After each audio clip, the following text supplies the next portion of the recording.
السلام عليكم ورحمة الله وبركاته. الحمد لله الحمد لله نحمده ونستعينه ونستغفره ونؤمن به ونتوكل عليه ونعوذ بالله من شرور أنفسنا ومن سيئات أعمالنا. من يهده الله فلا مضل له ومن يضلله فلا هادي له، ونشهد أن لا إله إلا الله وحده لا شريك له، ونشهد أن سيدنا ومولانا محمدًا عبده ورسوله. أما بعد، فأعوذ بالله من الشيطان الرجيم. بسم الله الرحمن الرحيم. اقرأ باسم ربك الذي خلق، خلق الإنسان من علق. وقال النبي صلى الله عليه وسلم: طلب العلم فريضة على كل مسلم ومسلمة. صدق الله العظيم وصدق رسوله النبي الكريم، ونحن على ذلك لمن الشاہدین والشاکرین۔ میرے محترم بزرگوں اور دوستوں، آپ دیکھ رہے ہیں ARS اسلامک نیٹ ورک، جہاں ملتی ہے ایمان کو تازگی، دل کو سکون اور علم کو نئی روشنی۔ اسلامی پروگرام کی ریکارڈنگ یا لائیو کے لیے آج ہی بک کریں۔ نمبر اسکرین پر موجود ہے۔ میں بلسن بلاک سے سفر کر کے یہاں پر آیا اور بہت ساری چیزیں یہاں پر دیکھنے کو ملی جو قابل دید ہے، جو قابل تعریف ہے۔ تو میں جس تصور کو لے کر کے آیا تھا، ماشاءاللہ وہ سارے تصورات بالکل ہو بہو نظر آ رہا ہے، اور میں اللہ تعالیٰ سے دعا گو ہوں کہ اس پاک پروردگار اس مدرسے کو خوب ترقی سے نوازے، اور گاؤں کے لوگوں سے یہ مؤدبانہ التماس اور گزارش ہے کہ وہ لوگ قاری ریحان صاحب کے خوب تعاون کرے اور خوب مل کر کے کندھے سے کندھا لگا کر کے اس ادارے کو خوب سینچے، کیونکہ میں صرف کارگزاری کے طور پر بلسن کی کارگزاری سنا رہا ہوں کہ 2025 گزرا ہے۔ 2025 کے اندر صرف بلسن بلاک سے 14 بچی جو ہے غیروں کے ساتھ چلی گئی ہے۔ اس کی ذمہ داری کون لے گا؟ حضرت مولانا مجدد الفسانی رحمت اللہ علیہ کے ہی سفر کر رہے تھے۔ سفر کرتے کرتے ایک جنازے کو دیکھا جو غیر ایمان والے کا تھا، اور جب غیر ایمان والے کے جنازہ کو دیکھا تو وہ زار و قطار رونے لگے، زار و قطار رونے لگے، یہاں تک کہ وہ بے ہوش ہو جا رہے تھے۔ تو ان کے خادم ان کو ہوش میں لانے کے لیے طرح طرح کے حربے اختیار کرنے لگے۔ جب ان کو افاقہ ہوا تو یہ سوال کرتے ہیں ان کے خادم کہ حضرت آپ یہ بتائیے کہ یہ تو غیر مسلم کا جنازہ تھا، آپ نے اس کو دیکھ کر کے کیوں اتنا روئے کہ آپ بے ہوش ہو جا رہے تھے؟ حضرت مولانا مجدد الفسانی رحمت اللہ علیہ نے یہ ارشاد فرمایا کہ اگر کل قیامت کا دن ہوگا اور قیامت کے دن اللہ تبارک و تعالی پورے ہندوستان کے مسلمانوں سے یہ سوال کر لے کہ اگر مسلمان رہنے کے باوجود اتنی دنیا سے غیر ایمان والا کیوں چلا گیا، تو مولانا مجدد الفسانی نے قسم کھا کر کے یہ فرمائی ہے کہ بغیر حساب کتاب کے ہندوستان کے سارے مسلمان دوزخ میں چلے جائیں گے، دوزخ کے اندر چلے جائیں گے۔ اب اگر ہم اپنی بچیوں کو تعلیم نہیں دیں گے، اپنی بچیوں کو اللہ اور اللہ کے رسول صلی اللہ علیہ وسلم کی سیرت اس کو نہیں بتائیں گے کہ ان کے لیے کیا ضروری ہے، اور زندگی ہماری بچیوں جو ہے گزار رہی ہے کالج کے اندر، یونیورسٹیز کے اندر، اور وہ الگ الگ اسکول جو بالکل الگ الگ کپڑے پہن کر کے اسکولوں کے اندر جانا پڑتا ہے۔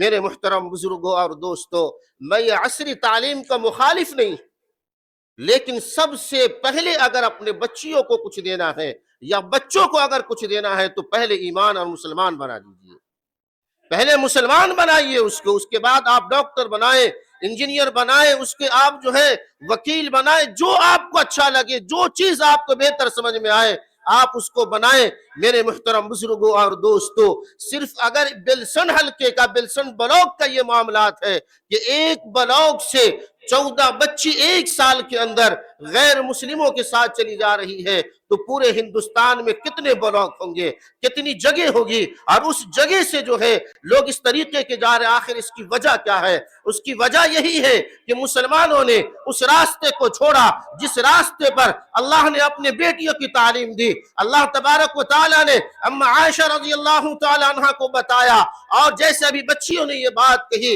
हजरत उम्मे मक्तूम के बारे में, तो वो नबीना सहाबी थे, और औरत अल्लाह के नबी सल्लल्लाहु अलैहि वसल्लम की ज़ौजा मुहतरमा हजरत आयशा है।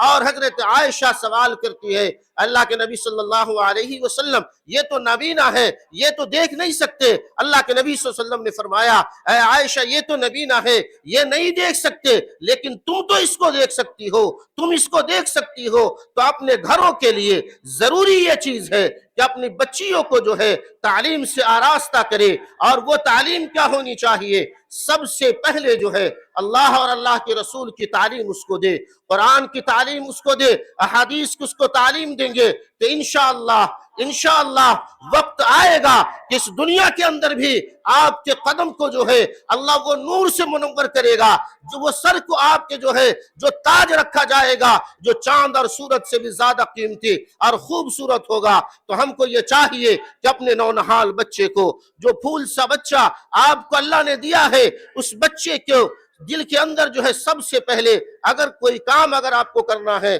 तो पहले आप उसको ये बताएं कि ये रास्ता जो है मुस्तकीम वाला रास्ता है, इस पर तुमको सारी जिंदगी चल करके गुजारना है, इसके अलावा तुम्हारे लिए कोई रास्ता नहीं। आज एक बात हालात के एतबार से लोग ये बात कहते हैं और लोग ये बात सोच रहे हैं कि लोग मौलवी बनते हैं, मौलवी की तनख्वाह जो है बड़ी मुख्तसर सी होती है। मैं ये बात कहता हूं, कमाता कोई और है, लाता कोई और है, और मौलवी से अच्छा ग़िज़ा कोई नहीं खा रहा है। तो मेरे मुहतरम बुजुर्गों और दोस्तों, मैं आप लोगों से और ये तमाम बच्चियों से मैं ये बात कहना चाहता हूं कि आप जो है यहाँ पर आए हैं, आप लोग पढ़ें और दिल खोल करके पढ़ें, अपनी इज्जत की हिफाजत, अपनी जो है माँ बाप की इज्जत। मैंने एक जगह पर देखा था, वो कारगुजारी मुझे इतनी खराब लगी थी। मैं दावत तबलीग से बेलसन हल्के के पूरे इलाके में मैं जाता हूँ, और उस तरीके से मैंने ये बात कारगुजारी के अंदर सुना कि एक बच्ची थी जो मोहल्ले के अंदर किसी के साथ जो है उसका अफेयर हो गया, वो चली गई। उसका बाप मस्जिद के गेट पर जाने को शर्मा रहा है, उसका बाप मस्जिद के गेट पर जाने को शर्मा रहा है, उसका भाई जो है मस्जिद के गेट पर नहीं जा सकता। आखिर उसकी वजह क्या है? उसकी वजह यही है कि उसने जो बच्चियों को तालीम दी थी वो अंग्रेजी तालीम दे करके उसके मजाज को, उसके जहन को ऐसा बना दिया था कि ऐसा लगता है कि ये हमारे मुआशरे के अंदर कोई ऐब नहीं माना जाता। मेरे मुहतरम बुजुर्गों और दोस्तों और अजीज तलबा, मैं आप लोगों से ये गुजारिश करने आया हूँ और बड़ी दूर से आया हूँ और दिल के अंदर बड़े अरमान ये लेकर के आया हूँ कि आप सब लोग जो है अपने माँ बाप की इज्जत की और उसकी जो है उसके शान और शौकत की हिफाजत करेंगे। और आप लोगों से गुजारिश है, खूब मेहनत के साथ अच्छी से अच्छी तालीम हासिल करे, ये तालीम मुकम्मल हो जाए, असली तालीम भी हासिल करे, क्योंकि हर मुसलमान को हर किसी डॉक्टर की भी जरूरत पड़ती है, वकील की भी जरूरत पड़ती है, कोर्ट कचहरी के अंदर भी जाना पड़ता है, वहां पर भी जरूरतें हैं। ये सारी जरूरतों को देखकर हमको काम करना है। और माशाअल्लाह मैं बहुत मुबारकबाद देता हूँ कारी रैहान साहब को कि मैं ये मदरसा को देखा, बहुत सारी जगहों पर मेरा जाना हुआ और तरह तरह की बातें हुई, लेकिन ये मदरसा को मैं देख करके मैं खुद मुतमईन हूँ। और इंशाअल्लाह ये बात मैं कह रहा हूँ और गांव वालों से भी ये गुजारिश कर रहा हूँ कि आप जो है कारी रैहान साहब का जितना हो सकता है ताउन करे। और बात इतनी सी मुख्तसर सी यही करनी है कि अपनी औलाद को जो है दीनी तालीम दे और अपने घरों के अंदर जो है तालीम करते रहे। और घरों के अंदर जो है ये बच्ची जब यहाँ से आज छुट्टी होकर रुखसत हो जाए तो अब माँ बाप से, पेरेंट्स से ये गुजारिश है कि ये बच्ची जो 1 साल मेहनत की है, या आने वाला जो साल होगा اس سال پر محنت کر کے اس کے اسباق کو پڑھائے، اس کے ساتھ ساتھ میں جو ہے اس کے ساتھ بیٹھ کر کے جن کو دعائے قنوت نہیں یاد ہے، درود شریف نہیں یاد ہے، وہ نماز کے طریقے بھی سیکھے اپنی اچھی اولادوں سے۔ تو یہ بات اتنی سی کرنی ہے۔ اللہ سے دعا فرمائے کہ اللہ تبارک و تعالی ہم سب لوگوں کو ان باتوں پر عمل کرنے کی توفیق نصیب فرمائے۔ وآخر دعوانا الحمدللہ رب العالمین۔